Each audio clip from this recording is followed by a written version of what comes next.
Welcome again. आज हम start करेंगे एक्सरसाइज 3.2 को of pair of linear equations into variables chapter का। ठीक है, तो एनसीईआरटी का एक्सरसाइज 3.2 में क्वेश्चन नंबर 1 में पूछा गया है solve the following pair of linear equations by the substitution method. तो सब्स्टिट्यूशन मेथड का यूज़ करके हमें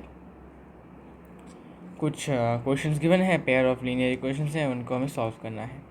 तो मैंने आपको बोल दिया था कि सब्स्टिट्यूशन मेथड होता कैसे है, करना कैसे। ठीक है, तो आई होप आपको प्रॉब्लम नहीं होगा। ठीक है, तो रोमन 1 करता हूँ, x + y = 14 और दूसरा है x - y = 4। अभी सब्स्टिट्यूशन मेथड में क्या था कि किसी भी एक इक्वेशन से x का वैल्यू निकाल लो और फिर दूसरे इक्वेशन में पुट कर दो। ठीक है, अभी पहले मान लेते हैं ये इक्वेशन 1 है और ये इक्वेशन 2 है। अभी इनमें से इजी वाला इक्वेशन मुझे ये लग रहा है, तो मैं लूँगा फ्रॉम इक्वेशन 2 x = 4 + y। ठीक है, y को उस तरफ भेज दिया तो y x का वैल्यू ये आ गया। अभी इसी x के वैल्यू को हम इक्वेशन 1 में पुट करेंगे। याद रखो, आपने x का वैल्यू इस वाले इक्वेशन से निकाला था, तो अगर आप फिर से इसी इक्वेशन में पुट करोगे तो नहीं होगा, आपको दूसरा इक्वेशन में पुट करना है। ठीक है, बहुत लोग ऐसे गलती कर देते हैं। तो अभी क्या करना है, पुटिंग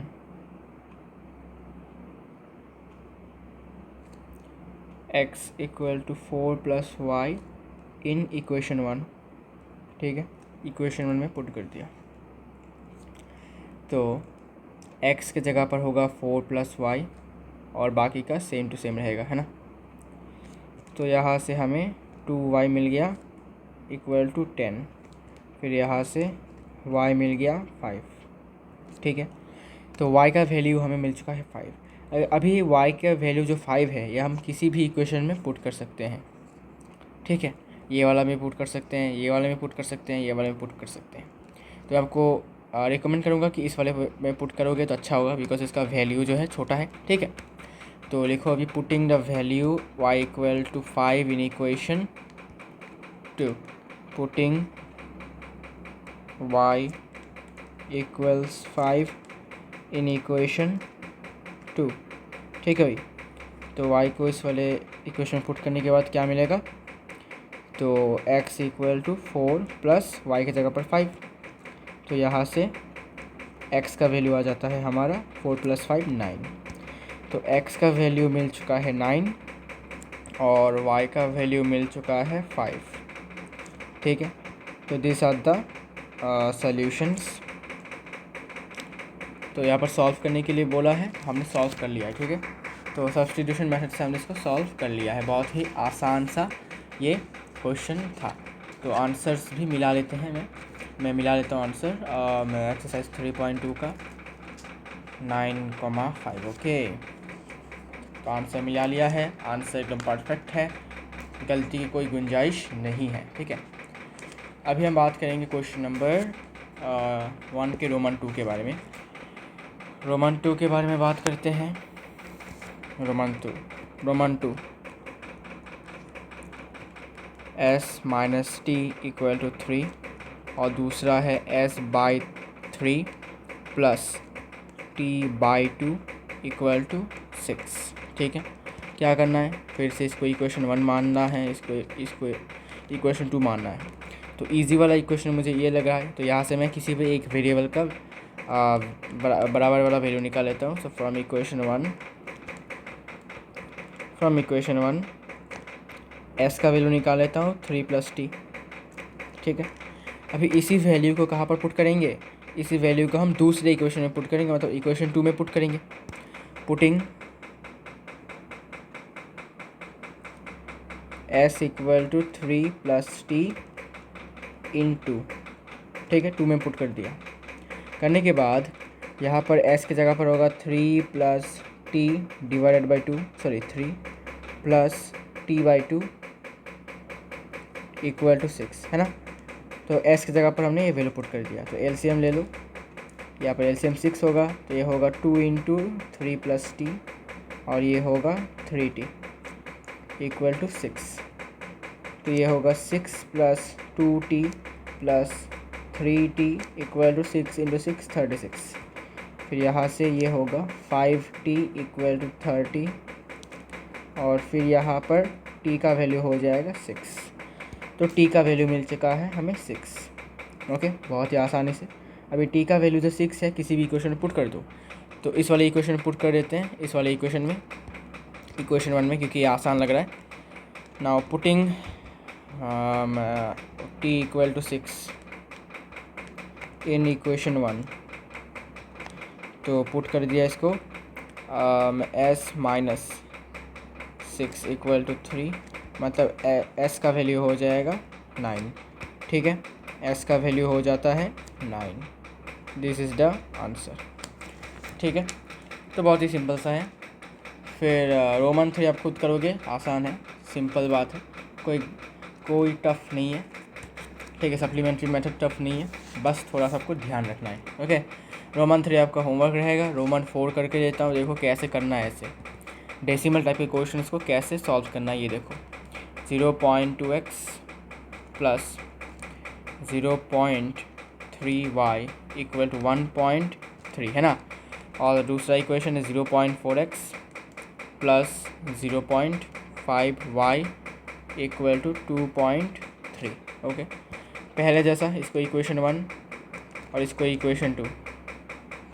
ठीक है, अभी इक्वेशन 1 मान लेते हैं कि from equation 1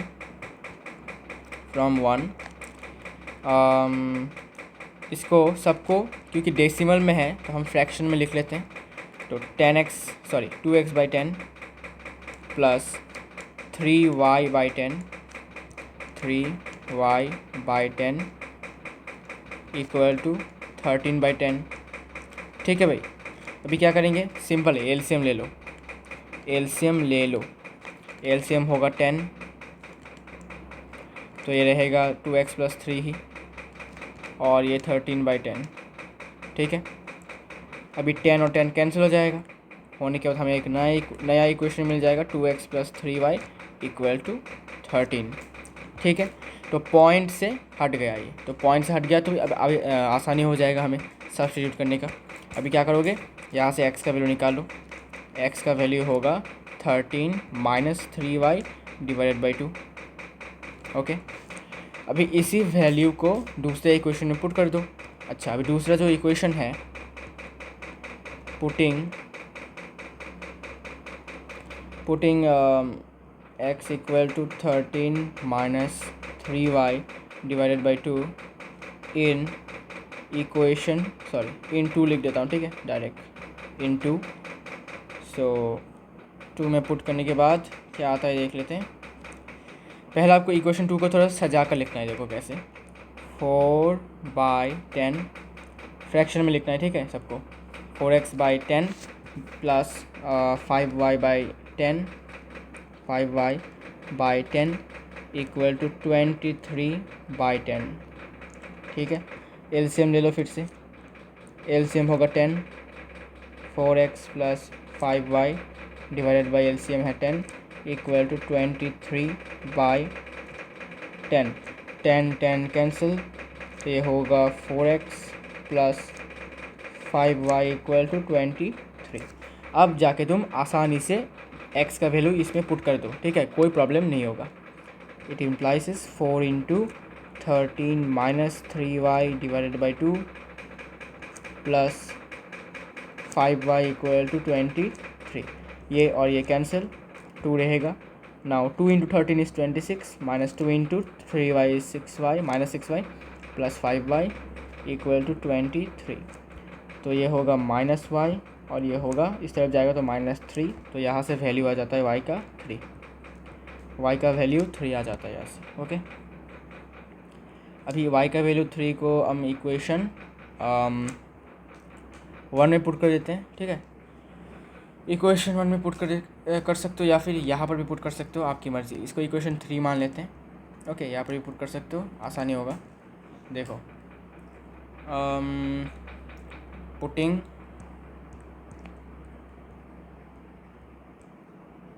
y equals to 3 in equation 3। तो इक्वेशन 3 क्या है, x equal to 13 minus 3 into y का value 3 divided by 2, it will be 13 minus 9 divided by 2। 13 minus 9 कितना होता है? ये होता है 4/2 इक्वल टू 2। ठीक है, तो यहाँ से हमें x का वैल्यू क्या मिल चुका है? x का वैल्यू मिल चुका है यहाँ से 2। ठीक है भाई, समझ में आ गया? ओके, आसान है, बहुत आसान है। तो मैंने एक्चुअली डेसिमल के क्वेश्चंस कैसे करना है आपको, मैंने आपको प्रोसीड्योर दिखा दिया। कैसे? पहले आपको तोड़ लेना है, उसको डेसिमल को फ्रैक्शन में लिख लेना है, तो आसानी हो जाएगा। ठीक है, तो ये हो गया है रोमन 4। अभी हम बात करेंगे रोमन 5 के बारे में, और रोमन 6 आपका होमवर्क रहेगा। ठीक है, आप ट्राई करो, प्रॉब्लम हो तो बताना। रोमन 5 में क्या बोला? √2x plus √3y equal to 0। दूसरा है √3x minus √8y equal to 0। अब सब्स्टिट्यूशन मेथड यूज़ करेंगे, तो इसको इक्वेशन 1 मान लेते हैं, इसको इक्वेशन 2 मान लेते हैं। फ्रॉम 1, इक्वेशन 1 से x का वैल्यू होगा माइनस √3y डिवाइडेड बाई √2। ठीक है, कुछ ऐसा वैल्यू आएगा। अभी इसी x equal to this value को कहाँ पर पुट करेंगे? सेकंड इक्वेशन में पुट करेंगे। Putting x equal to minus √3y divided by √2 in equation 2। Put करने के बाद यहाँ पर हमें मिलेगा √3 into minus of √3y divided by √2 minus √8y equal to 0। ठीक है, तो ऊपर मल्टीप्लिकेशन करो। √3 इंटू √3 क्या होगा? 3, माइनस है तो माइनस 3y डिवाइडेड बाई √2। फिर यहाँ पर minus √8 divided by y √8y minus √8y equal to 0। तो अभी एलसीएम ले लो।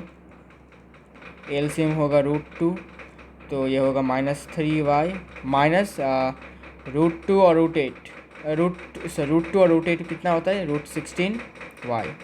ठीक है, √16y इक्वल टू 0।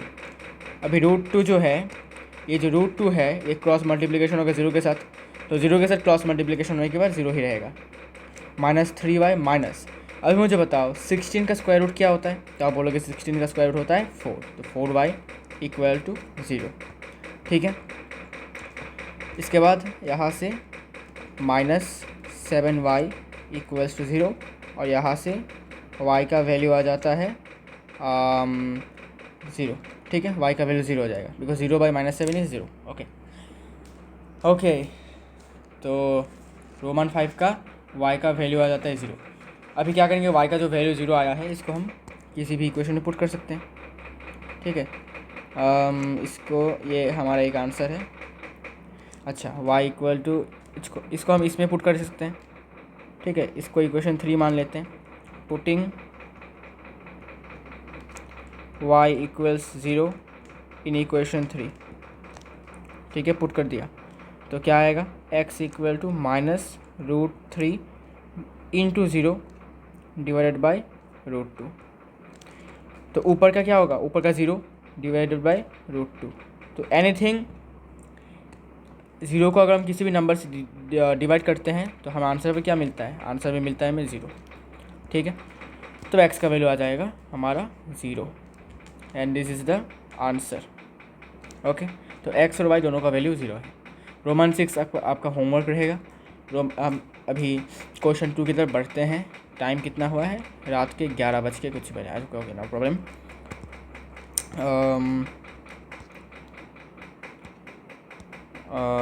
रुको थोड़ा सा। Question number 2, solve this 2 equations and hence find the value of m। अच्छा, तो 2 इक्वेशन को सॉल्व कर लेते हैं पहले। तो सॉल्व करने के बाद x और y का वैल्यू निकाल लेते हैं। निकालने के बाद हमारा आंसर आ जाएगा। इसको उस इक्वेशन में पुट करके m का वैल्यू निकाल लेंगे। 2x minus 4y equal to -24। अच्छा, इसमें सिर्फ हम सब्स्टिट्यूशन मेथड का यूज़ कर सकते हैं, बिकॉज ये सब्स्टिट्यूशन मेथड का ही एक्सरसाइज है, तो इसमें हम एलिमिनेशन यूज़ नहीं कर सकते। Okay, no problem. तो इसको इक्वेशन 2 मान लेते हैं, सॉरी इसको इक्वेशन 1, इसको इक्वेशन 2 मान लेंगे। तो फ्रॉम इक्वेशन 1 x का वैल्यू निकाल लेते हैं। फ्रॉम इक्वेशन 1 x का वैल्यू हो जाएगा 11 माइनस 3y डिवाइडेड बाई 2। ठीक है, डायरेक्ट लिख रहा हूँ, आई होप आपको प्रॉब्लम नहीं है। फिर इसी वैल्यू को पुट करेंगे इक्वेशन 2 में। Putting x equal to 11 minus 3y divided by 2 in equation 2। ठीक है, पुट कर दिया। इसको करने के बाद यहाँ पर x का वैल्यू कितना है, 11 माइनस 3y बाई 2। ठीक है, समझ में आ गया। 2 कैंसिल, फिर -4y इक्वल टू -24। फिर यहाँ से 11 minus 3y minus 4y equal to -24। फिर यहाँ से -7y इक्वल टू -35। ठीक है, फिर यहाँ से y का वैल्यू आ जाएगा 5। ओके, y का वैल्यू आ चुका है हमारा 5। y का वैल्यू 5 आने के बाद अभी इस इक्वेशन में पुट कर देते हैं। ये इक्वेशन 3 मान लेते हैं। Putting y equal to 5 in equation 3। Putting y equal to 5 in equation 3। ठीक है, तो ये होगा x equal to 11 minus 3 into y का वैल्यू 5 डिवाइडेड बाई 2।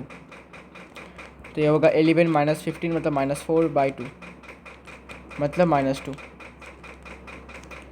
तो ये हो जाएगा x इक्वल टू -2 एक वैल्यू।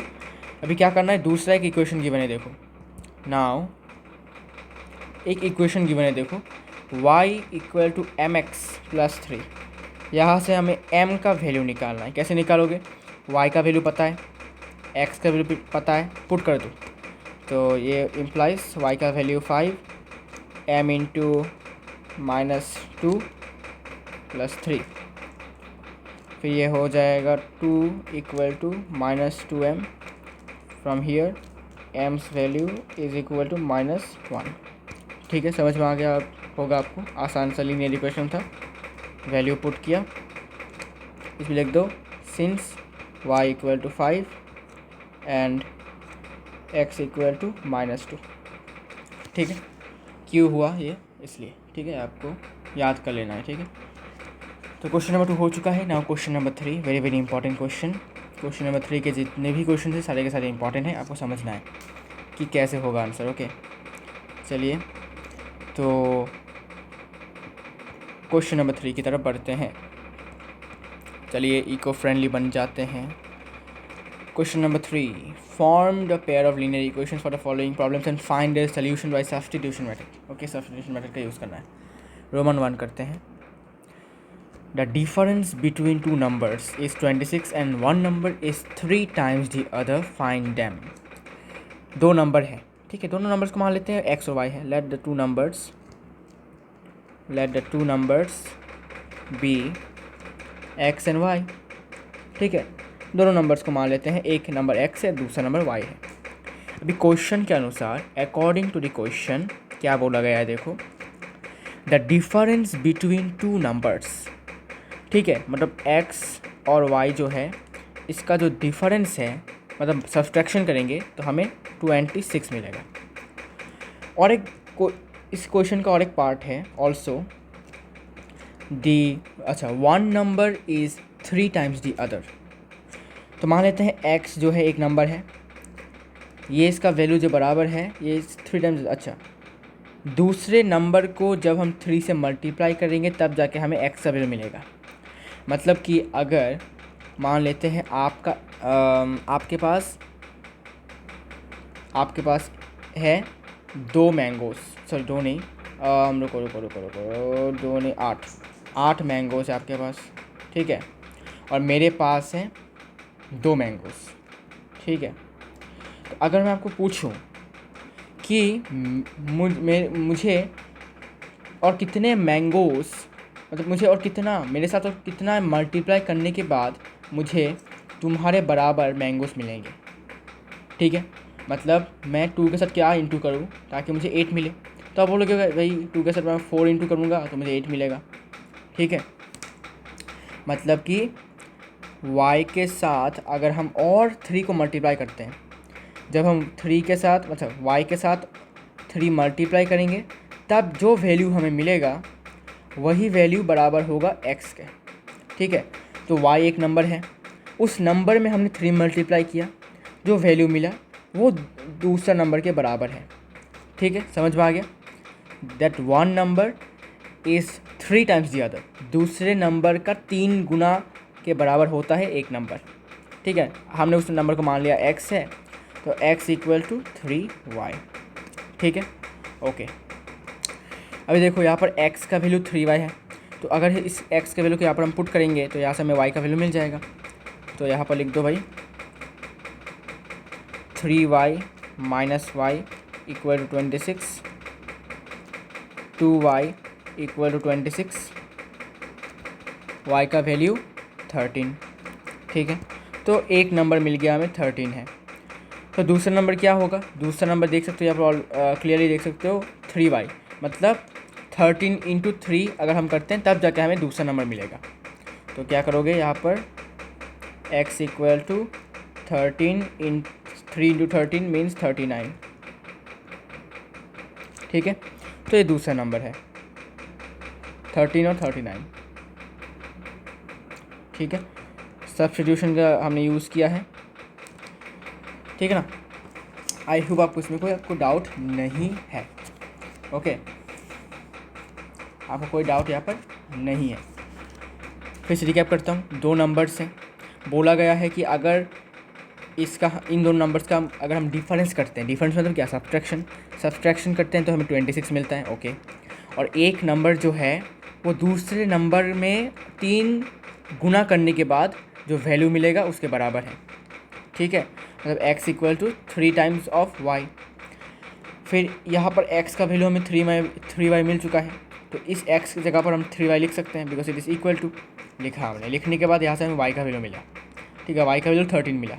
अभी 13 जो y का वैल्यू है 13, इस जगह पर हमने 13 पुट कर दिया, करने के बाद हमें यहाँ से x का वैल्यू भी मिल गया।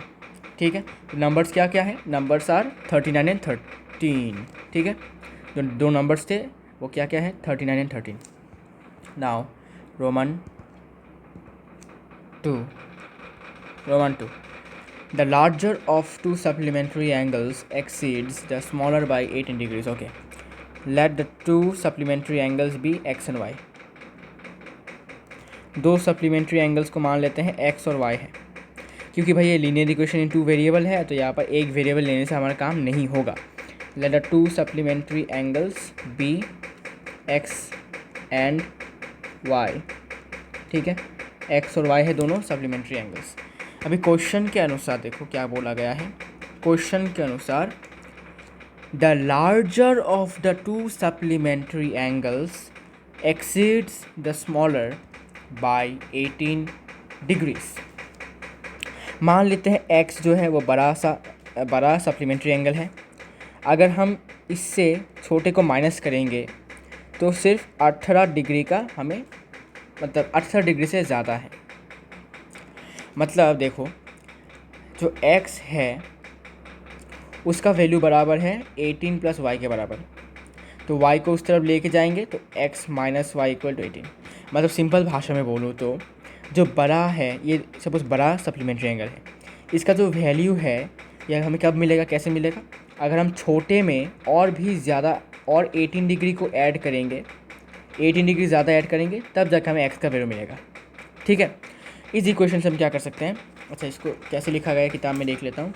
इसमें लिखा गया है x माइनस 18। ओके, आप ऐसे भी लिख सकते हो if you want, x equal to y plus 18 degree भी लिख सकते हो। फिर यहाँ से आप x माइनस 18 ऐसे भी लिख सकते हो। ठीक है, लेकिन मैं आपको प्रीफर करूँगा कि आप ऐसे लिखो, ऐसे। ठीक है, जैसे मैंने लिखा था पहले x minus y equal to 18, ऐसे लिखो तो अच्छा होगा। ठीक है, क्या समझे कि जो बड़ा वाला जो x सप्लीमेंट्री एंगल है उसका वैल्यू y में मतलब छोटा वाला सप्लीमेंट्री एंगल में और भी 18 डिग्री प्लस करने के बाद हमें मिलेगा। तो इसका मतलब क्या, x minus y equal to 18 अगर हम y को उस तरफ लेके जानते हैं।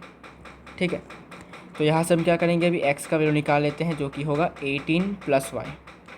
ठीक है, अच्छा अभी दूसरा इक्वेशन फाइंड करना पड़ेगा बिकॉज लीनियर इक्वेशन 2 वेरिएबल है, पेयर ऑफ लीनियर इक्वेशन है तो पेयर बनाना पड़ेगा, तो दूसरा हमें फाइंड करना पड़ेगा, है ना। तो फाइंड देम। अच्छा मुझे बताओ कि दो सप्लीमेंट्री एंगल्स का सम कितना होता है। एक सप्लीमेंट्री एंगल और दूसरा सप्लीमेंट्री एंगल का सम कितना होता है, तो आप बोलोगे भाई 180 डिग्रीज। तो आपको तो आंसर मिल गया, दूसरा इक्वेशन आपको मिल गया क्या, x और y इक्वल टू 180 डिग्रीज।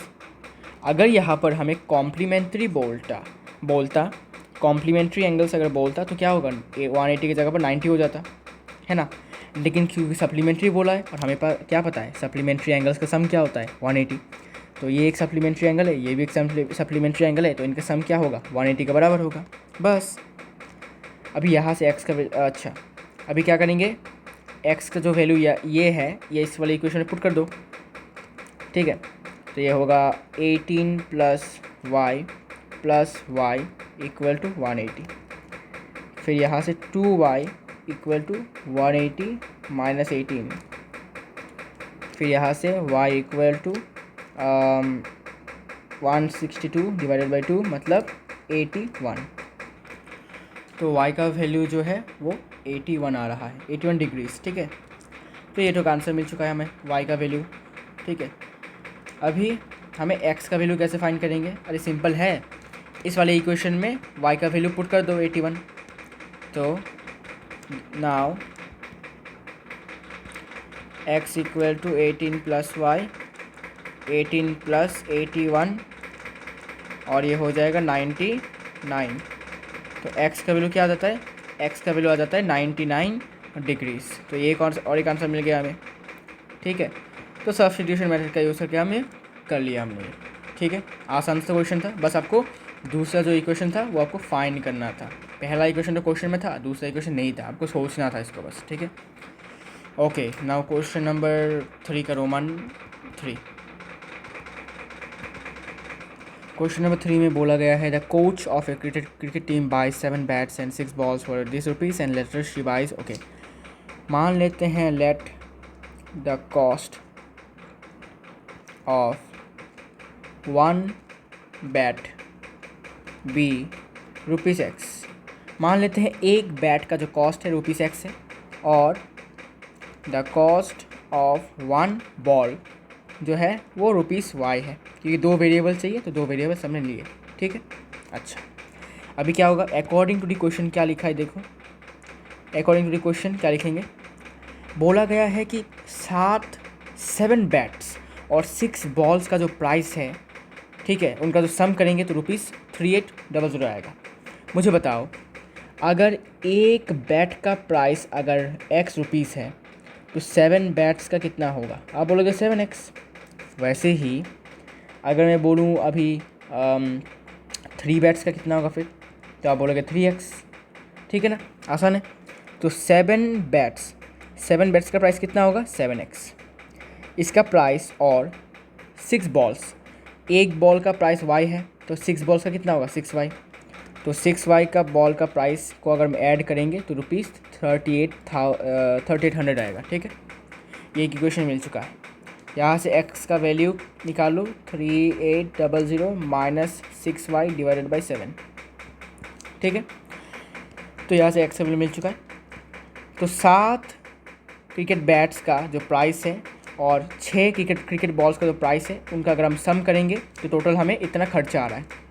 अभी दूसरा कुछ बोला गया है, कुछ इन्फॉर्मेशन गिवन है दूसरा भी, क्या कि अगर हम 3 बैट खरीदते हैं, ठीक है, तो 3 बैट का प्राइस कितना होगा 3x प्लस 5 बॉल्स खरीदते हैं तो 5y हो जाएगा इसका प्राइस, क्योंकि एक बॉल का प्राइस ₹y है तो 5 बॉल्स का प्राइस कितना होगा 5y इक्वल टू 1750। इतना टोटल खर्चा आएगा अगर हम 3 बैट और 5 बॉल का प्राइस मिलाकर कुछ प्राइस मिलाते हैं तो इतना रुपीस आएगा टोटल खर्चा।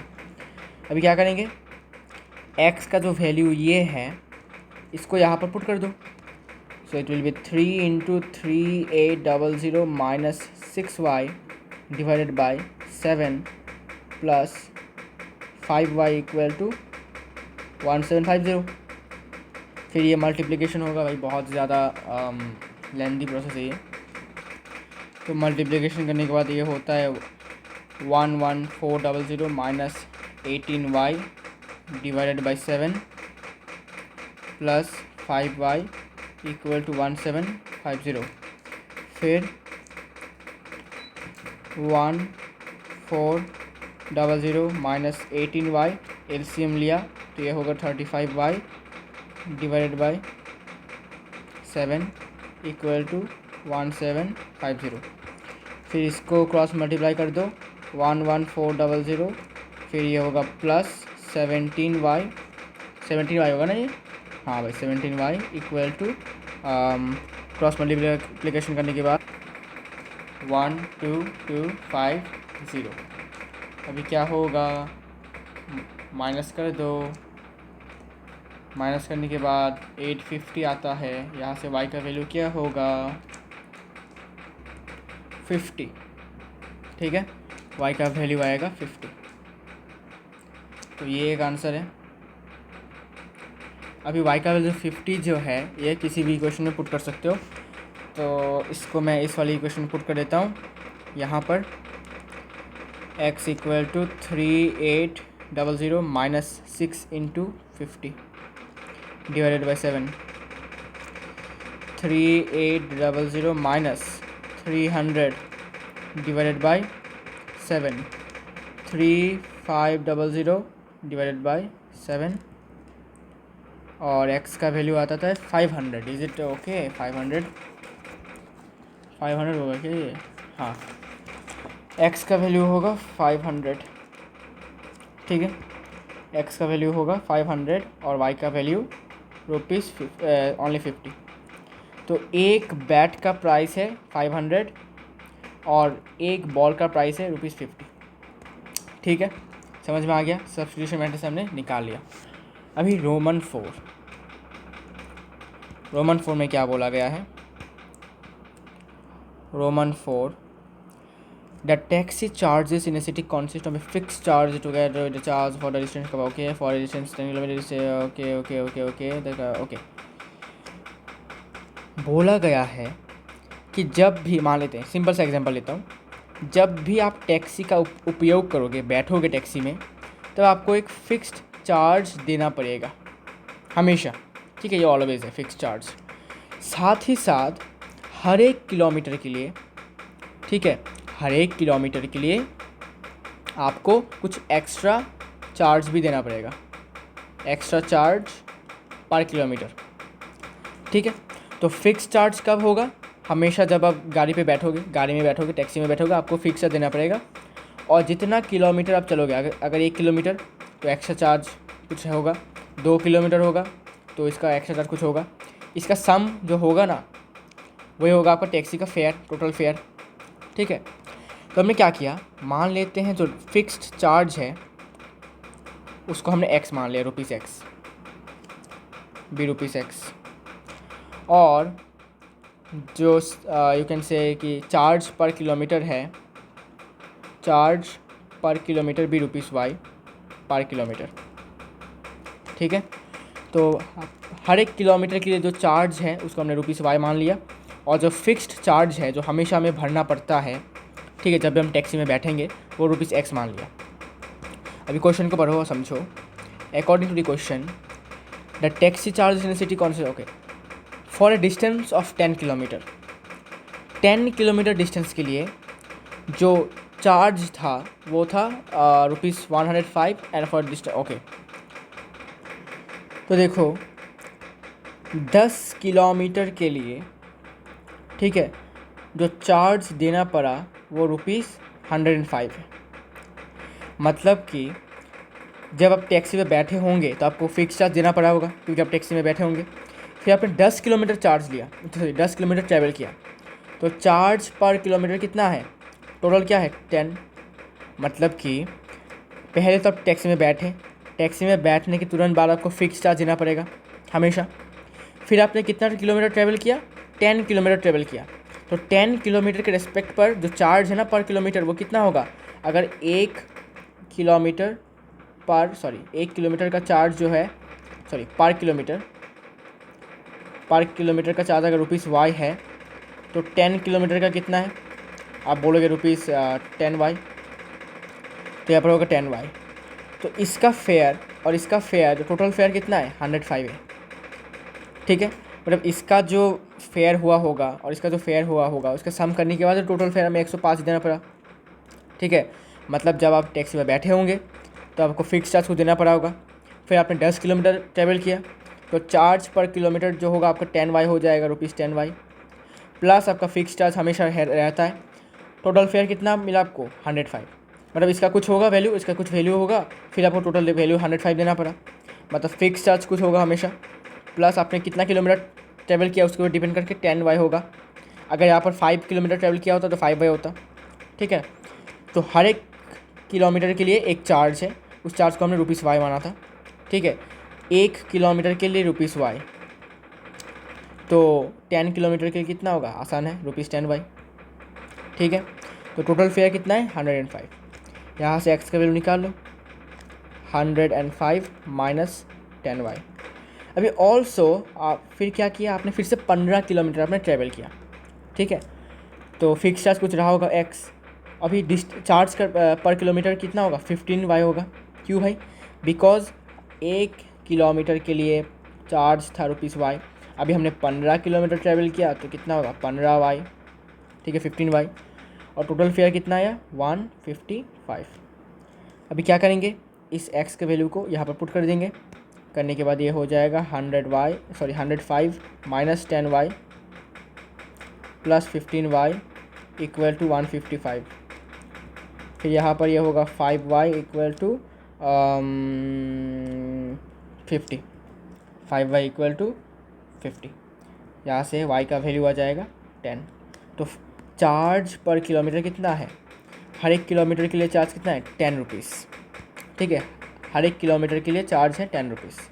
और फिक्स चार्ज कैसे निकालोगे, सिंपल सा है भाई, किसी भी इक्वेशन में पुट कर दो। अच्छा, तो इस वाले इक्वेशन में पुट कर देता हूँ, x equal to 105 minus 10 into 10 मतलब 100, तो 105 माइनस 100 इक्वल टू 5। ठीक है, तो x का वैल्यू आ जाता है हमारा 5, इस इक्वेशन में पुट कर दिया हमने। ठीक है, तो फिक्स्ड चार्ज कितना है, फिक्स्ड चार्ज है ₹5, और जो 10 चार्ज पर किलोमीटर है वो ₹10 है। How much does a person have to pay for travelling a distance of 25 kilometre. अभी 25 किलोमीटर ट्रैवल करने के लिए उसको कितना चार्ज देना पड़ेगा। अभी 25 किलोमीटर चलने के लिए उसने क्या होगा कि टैक्सी में बैठा होगा, और टैक्सी में बैठने के तुरंत बाद उसको फिक्स चार्ज देना पड़ेगा हमेशा, प्लस चार्ज पर किलोमीटर कितना है, 1 किलोमीटर के लिए भाई ₹y है, उसने ट्रैवल किया 25 किलोमीटर, तो कितना होगा भाई, आराम से हो जाएगा 25y, तो 25y होगा इसका चार्ज। ठीक है, टोटल इसका भाड़ा इतना होगा। तो नाउ चार्ज फॉर 25 किलोमीटर कितना होगा, इक्वल टू फिक्स्ड चार्ज कुछ होगा हमेशा, प्लस डिस्टेंस के अनुसार चार्ज होगा पर किलोमीटर। अभी उसने डिस्टेंस ट्रेवल किया 25 किलोमीटर, 25 इंटू वाई, एक्स का वैल्यू पता है 5, वाई का वैल्यू पता है 10, इट विल बी 255।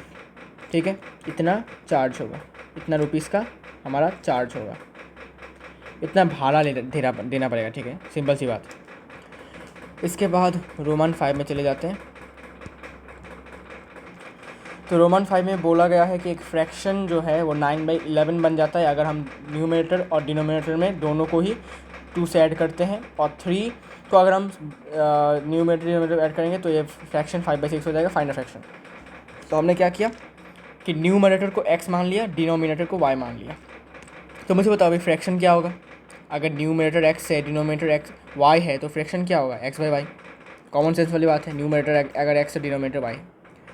अभी अकॉर्डिंग टू द क्वेश्चन ये बोला गया है कि अगर हम न्यूमरेटर और डिनोमिनेटर में दोनों में ही प्लस करते हैं 2, तो x + 2 और y + 2 करते हैं तो फ्रैक्शन जो होगा वो क्या हो जाएगा, 9/11 हो जाएगा फ्रैक्शन, ठीक है, 9/11 हो जाएगा।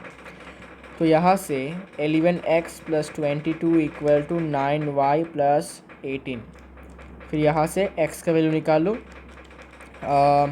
इस तरफ आएगा तो 9y - 4 डिवाइडेड बाई 11, ठीक है। ये इस तरफ जाएगा तो माइनस हो जाएगा 4, फिर ये तो ये पड़ेगा, हाँ ठीक है। अभी दूसरी बात भी बोला गया यहाँ पर क्या, कि अभी अगर हम 3 ऐड करते हैं दोनों में, मतलब न्यूमरेटर में हमने 3 ऐड किया, डिनोमिनेटर में भी हमने 3 ऐड किया, लेकिन अभी फ्रैक्शन बन जाता है 5/6।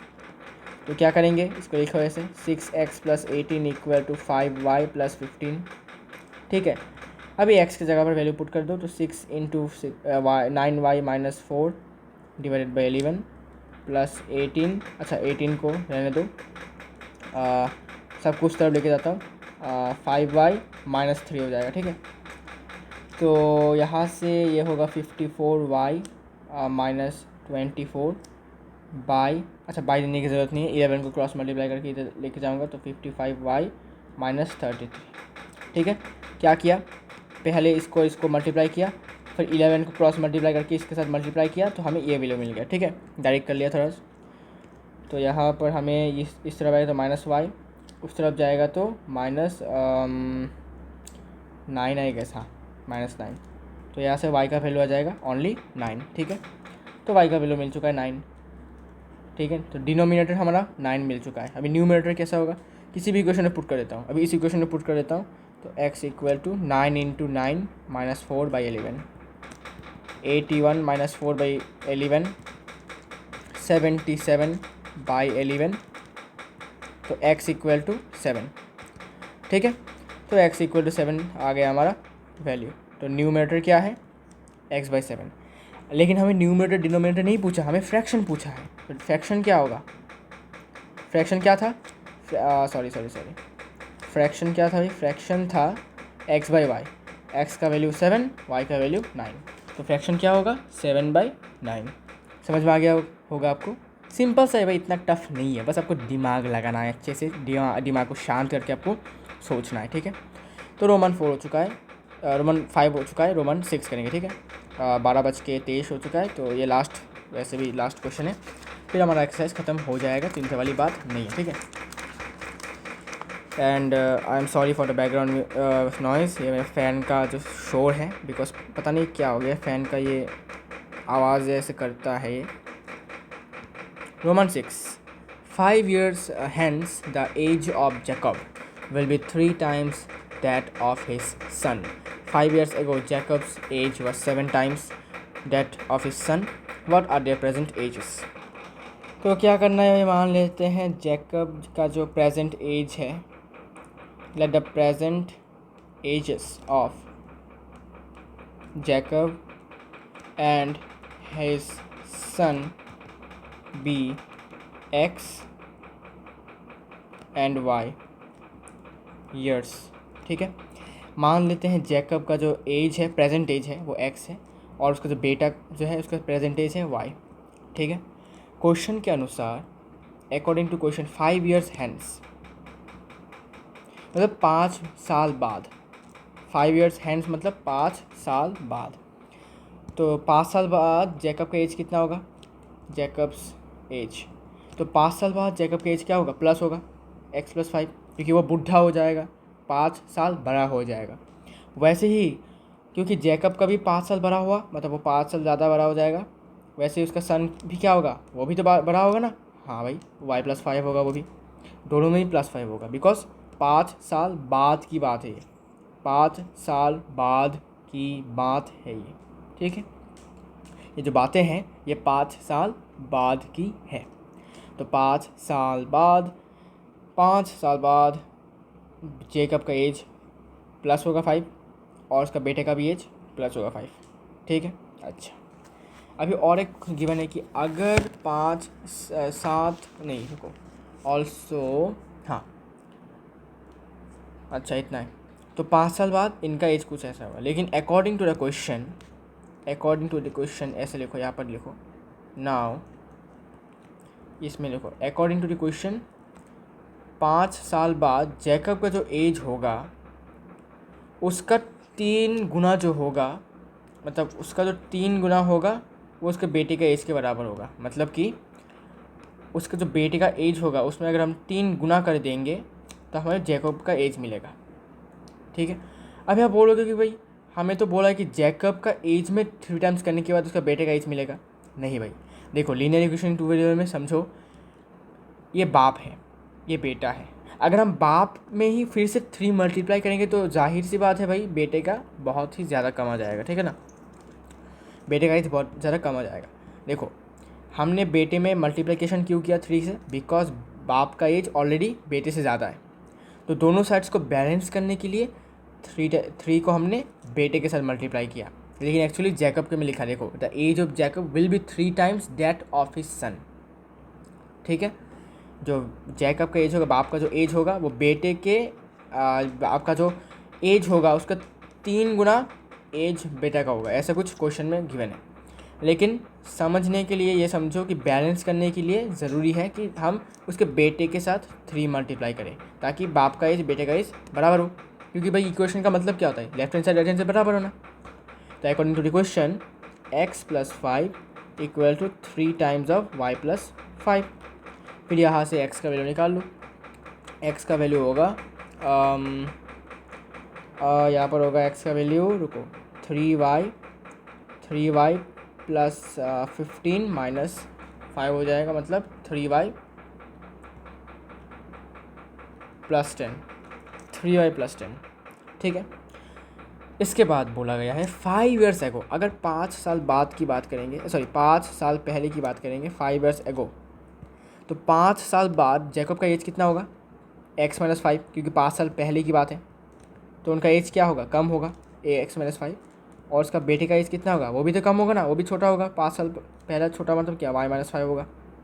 ठीक है, ये 5 साल बाद की बात है और ये 5 साल पहले की बात है। तो 5 साल बाद उनका एज में प्लस होगा, वो बूढ़े होंगे, और 5 साल पहले वो क्या जवान हो जाएंगे, इसलिए माइनस होगा। ठीक है ना। अभी अकॉर्डिंग टू द क्वेश्चन ये पूछा गया है, सॉरी ये बोला गया है कि 5 साल पहले अगर जैकब का जो एज होगा, मतलब x-5 जो होगा वह क्या होगा पता है, वह होगा 7 times than that of his son. अभी मुझे बताओ, अगर हम जैकब के साथ 7 मल्टीप्लाई कर देंगे तो वैसे ही बाप का एज बेटे से ज़्यादा है, इसमें से हमने और 7 टाइम्स इसको मल्टीप्लाई कर दिया है, तो क्या होगा, बेटे का एज और भी ज़्यादा कम हो जाएगा।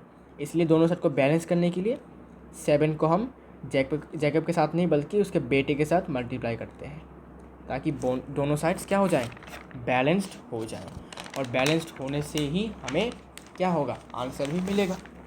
अभी क्या करना है, अरे आसान है भाई। x का जो वैल्यू यहाँ पर आपको दिख रहा होगा, यहाँ पर देखो, यहाँ पर जो x का वैल्यू है इतना, इसको पुट कर दो इस इक्वेशन में, कर दिया भाई।